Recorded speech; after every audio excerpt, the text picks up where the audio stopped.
مسئلہ اور سماعت فرمائیے. یہاں میں نے یہ عرض کیا تھا کہ خلافت راشدہ کے جتنے فیصلے ہیں، خلیفہ راشد یعنی وہ فیصلہ حضرت صدیق اکبر کا ہو، حضرت فاروق اعظم کا ہو، حضرت عثمان غنی کا ہو، مولا کائنات کا ہو، حضرت امام حسن کا ہو، جو فیصلہ خلیفہ راشد کرے گا ہر اس فیصلے کے پیچھے سمجھیے کہ نبی پاک صلی اللہ علیہ وسلم کی تائید کھڑی ہے. یہاں ایک مسئلہ اور سماعت فرمائیے. یہ بڑا گہرا مسئلہ ہے اور حالیہ ایام میں شاید آپ نے شور شرابہ دیکھا بھی ہوگا. اہل سنہ والجماعہ میں اس مسئلے کی وجہ سے کبھی بھی ایسا اختلاف نہیں ہوا تھا جیسا کو 4 سال پہلے ہوا، اور وہ یہ تھا نبی پاک صلی اللہ علیہ وبارک وسلم کا وصال ظاہری ہوا جس وقت، تو آپ صلی اللہ علیہ وبارک وسلم چونکہ والی ریاست بھی تھے، تو ریاست مدینہ کے والی ہونے کے ناطے، نگران ہونے کے ناطے جن چیزوں کی ملکیت اور نگرانی سرکار دو عالم صلی اللہ علیہ وبارک وسلم کی ذمہ تھی، حضرت بی بی صاحبہ سیدہ پاک رضی اللہ تعالی عنہ آپ نے سرکار دو عالم صلی اللہ علیہ وسلم کے بارے میں یہ مطالبہ حضرت صدیق اکبر سے کیا کہ مجھے فخر عالم صلی اللہ علیہ وبارک وسلم کی وراثت سے حصہ دیا جائے. مسئلہ سمجھ آ گیا آپ کو کہ نہیں؟ یہ چلتا ہے ہمارے ہاں، بڑا بیان ہوتا ہے اور مذہب والے بھی بیان کرتے ہیں. سیدنا صدیق اکبر رضی اللہ تعالیٰ عنہ کی بارگاہ میں جس وقت حضرت بی بی صاحبہ سیدہ پاک رضی اللہ تعالیٰ عنہ نے مطالبہ بھجوایا، مطالبہ یا تو حضرت عباس کے ہاتھ بھجوایا یا حضرت مولا کائنات کے ہاتھ بھجوایا. اب وقت نہیں ہے وگرنہ میں پھر احادیث پوری، میں ابھی صرف قرائن ذکر کرنے لگا ہوں آپ کے سامنے. خلیفہ راشد سیدنا ابو بکر صدیق رضی اللہ تعالیٰ عنہ کے پاس جب یہ معاملہ پہنچا تو آپ نے ارشاد فرمایا کہ میں نے نبی پاک صلی اللہ علیہ وبارک وسلم سے سن رکھا ہے، حضور نے ارشاد فرمایا ہم معاشر انبیاء، ہم کسی کو اپنا وارث نہیں بناتے، جو کچھ ہم چھوڑتے ہیں وہ راہ خدا میں صدقہ ہوتا ہے، یعنی وہ امت پر خرچ کیا جاتا ہے. یہ وہ صدقہ نہیں ہے جو آل رسول پر حرام ہو، یہ بھی ذہن میں رکھیے گا. اب فخر عالم صلی اللہ علیہ وبارک وسلم کی حدیث سنائی، اس پر سیدہ بی بی صاحبہ رضی اللہ تعالی عنہ خاموش ہو گئیں اور اس کے بعد مزید آپ نے اس بارے میں کبھی بھی کسی قسم کا کوئی کلام نہیں فرمایا. بندہ ناچیز اس مسئلے میں عاجز گزار ہے کہ توہین کرنے والوں نے حضرت سیدہ رضی اللہ تعالی عنہ کی ایسی ایسی توہین کی ہے، خدا کی پناہ. میں معذرت خواہ ہوں، میں عرض کرتا ہوں کہ آج کسی خاتون کا نام لیا جائے، مثلا ہمارے گھر کی کوئی باپردہ خاتون ہے یا آپ کے گھروں کی خواتین، مثال کے طور پر بیٹیاں ہوں، بیوی ہو یا کوئی بھی، عرض گزار ہوں اس بارے میں بڑی احتیاط فرمائیے. ہمارے گھر کی خاتون کا نام کسی کی زبان پر آئے غیر محرم کے، دل میں کبھی نفرت محسوس کی ہے آپ نے اس بندے کے لیے کہ ہمارے گھر کی ایک پردے والی خاتون کے بارے میں یہ کلام کرتا ہے؟ دل میں خیال تو آتا ہے، لیکن خدا کی پناہ کہ جن لوگوں نے اہل بیت سے محبت کا دعویٰ کیا انہوں نے یہاں تک کیا کہ بی بی صاحبہ رضی اللہ تعالی عنہ جب حق لینے کے لیے حضرت صدیق کے دربار میں گئی تھیں تو اس وقت جب آپ گئیں تو آپ کے سر کے بال سیاہ تھے، لیکن جب آپ واپس آئی ہیں تو آپ کو اتنا غم لاحق ہوا کہ آپ کے سر کے بال سفید ہو چکے تھے. یہ بیان کرنے والوں نے بیان کیا، لیکن میں صرف اب اس پر قرینہ پیش کرنا چاہتا ہوں. اہل سنہ کا اتنا ہی مذہب ہے، ہم یہ بات کہتے ہیں بی بی صاحبہ نے مطالبہ بھیجا تھا، یہ بات ٹھیک ہے، مطالبہ بھیجا تھا. سیدنا صدیق اکبر رضی اللہ تعالی عنہ نے جب حدیث سنائی تو حضرت سیدہ رضی اللہ تعالی عنہ خاموش ہو گئی. گزارش سمجھ آ رہی کہ نہیں آ رہی؟ سیدہ خاموش ہو گئی. پہلا قرینہ صرف اتنا پیش کرنا چاہتا ہوں، کوئی مائی کا لال اٹھ کر پورے ذخیرہ حدیث میں سے صرف اتنا بیان کر دے. یہ کوئی پہلا مسئلہ تو نہیں تھا جو حضرت صدیق اکبر کی خدمت میں پیش ہوا. میں صرف اتنی بات عرض کرنا چاہتا ہوں، صرف مجھے اتنا سمجھائیے، کوئی بندہ اٹھ کر یہ بات بتائے کہ اس کے علاوہ، فدق کے علاوہ کوئی اور مسئلہ حضرت صدیق اکبر کی خدمت میں پیش کیا گیا، آپ نے روایت سنائی تھی، اگلے بندے دے سر سفید ہو گیا. میں مثال دیتا ہوں آپ. نبی علیہ السلام کا وصال ہوا، پہلا اختلاف یہ ہوا کہ حضور کی دفن کہاں پر ہوگی.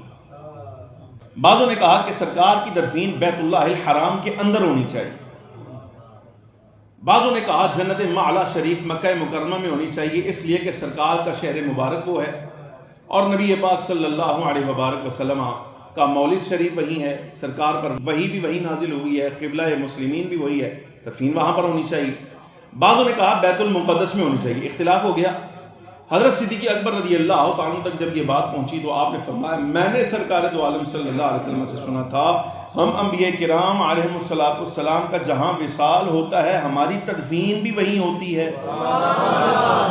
میں سے تھوڑی سی توجہ دلانا چاہتا ہوں کہ آپ دیکھیے اس زمانے میں جنت بقیع شریف بھی موجود تھا، قبرستان۔ اچھا، اگر کہیں دائیں بائیں جنت بقیع شریف میں نہیں، کہیں اور کسی مقام پر ہی تدفین اگر کرنی تھی تو کیا بی بی صاحبہ کا حجرہ نہیں تھا؟ سیدہ فاطمہ زہرا کا حجرہ نہیں تھا؟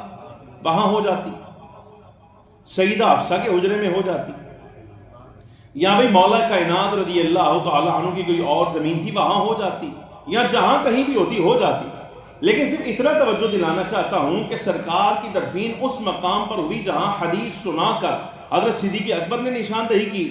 میں پوچھنا چاہتا ہوں کہ بی بی صاحبہ کے سر کے بال اگر تمہارے بقول فدق کا فیصلہ سن کر سفید ہوئے ہیں تو کیا یہ سن کر سفید نہیں ہوئے کہ عائشہ صدیقہ کے حجرہ میں تدفین ہونے لگی ہے، میرے حجرے میں کیوں نہیں ہو رہی؟ یعنی کتنا بڑا اعزاز تھا یہ کہ کسی کے گھر میں نبی پاک صلی اللہ علیہ وبارک وسلم تا قیامت آرام فرمائے، کتنا بڑا اعزاز تھا۔ کیا انصار اور مہاجرین کے گھر نہیں تھے اس وقت؟ ان کو یہ خیال نہیں آیا کہ ہمارے گھر میں ہونی چاہیے، عائشہ صدیقہ کے گھر میں کیوں؟ لیکن کسی کے دل میں خیال اس لیے نہیں آیا کہ وہاں حدیث رسول آ گئی ہے۔ اب جہاں حدیث رسول آ گئی ہے تو یہی پوچھنا چاہتا ہوں کہ اگر باقی مسائل میں حدیث رسول آئے تو صحابہ بھی خاموش ہیں، اہل بیت بھی خاموش ہیں، تو یہ کیسے ممکن ہے کہ فدق کے مسئلہ میں حدیث آئے اور بی بی صاحبہ کے بال سفید ہو جائے؟ گزاری سمجھ آ رہی کہ نہیں آ رہی؟ یہ ایک قرینہ پیش کیا ہے، ایک قرینہ اس پر اور یہ ملاحظہ فرمائیے گرامی قدران، یہ کیسی عجیب بات ہے، یہ آخری بات ہے، اس کے علاوہ میں اس پر کوئی کلام نہیں کرتا۔ میں صرف اتنا سمجھانا چاہتا ہوں، میں نے نام لیے ہیں پانچوں خلفاء کے، میں کہہ رہا ہوں کہ ان کے ہر فیصلے کے پیچھے نبوی تائید کھڑی ہے، ان میں سے کسی پر اعتراض نہیں کرنا ہر فیصلے میں۔ یہ تو مثال دے رہا ہوں، صرف آپ کو 2 مثالیں دی ہیں۔ اب آپ یہ بتائیے، صرف اتنا اس بارے میں بھی توجہ کیجیے، کیا آپ کو جامع صحیح بخاری کی وہ روایت یاد ہے؟